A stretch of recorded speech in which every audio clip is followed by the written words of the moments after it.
Takut rumah digusur PT KAI, warga Pasir Gintung layangkan gugatan ke PN Tanjung Karang. Triani meneteskan air mata saat menceritakan rumahnya di Jalan Mangga, Pasir Gintung, Tanjung Karang Pusat, Bandar Lampung terancam digusur.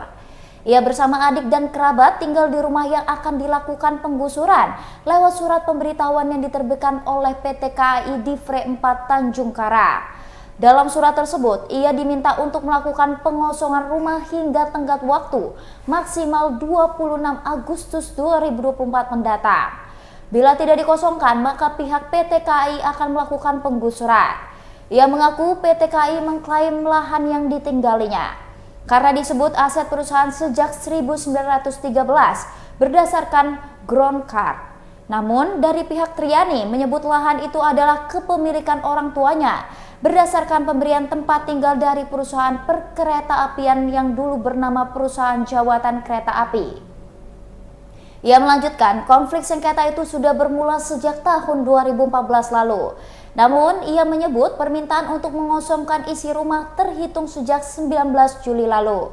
Takut akan digusur, Triani dan keluarga kemudian melayangkan gugatan kepada Pengadilan Negeri Tanjung Karang, Bandar Lampung.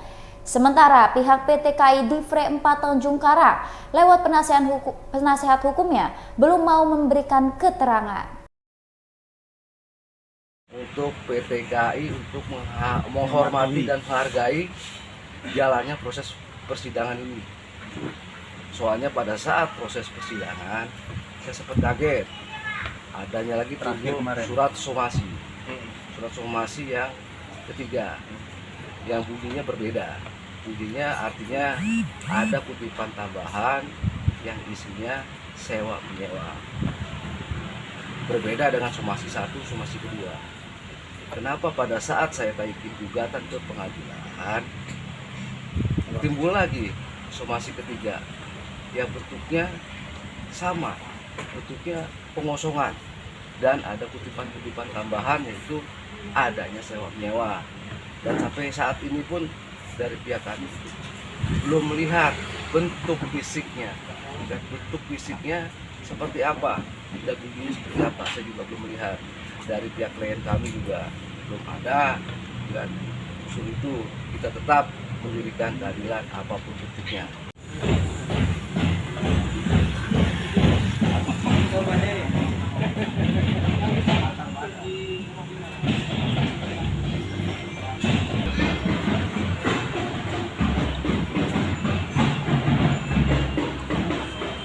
Untuk PT KAI untuk menghormati dan menghargai jalannya proses persidangan ini. Soalnya pada saat proses persidangan saya sempat kaget adanya lagi surat somasi. Surat somasi yang ketiga yang bunyinya berbeda. Bunyinya artinya ada kutipan tambahan yang isinya sewa menyewa. Berbeda dengan somasi 1, somasi kedua. Kenapa pada saat saya taikin gugatan ke pengadilan timbul lagi somasi ketiga yang bentuknya sama, bentuknya pengosongan dan ada kutipan-kutipan tambahan yaitu